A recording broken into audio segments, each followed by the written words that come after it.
Hello everyone, welcome back to this channel. In this video, I will show you the easy and clear steps on how to hide face groups in Google Photos on computer. How to hide face groups in Google Photos on computer. Make sure you keep watching this video until the end. Let's get started right away.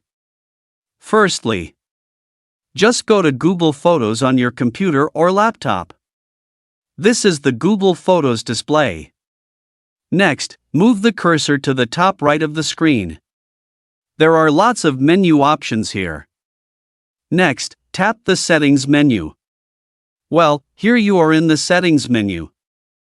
And here there are lots of setting options that you can use. Scroll down and look for the Group Similar Faces menu. Well, here you have found it. And tap the Group Similar Faces menu.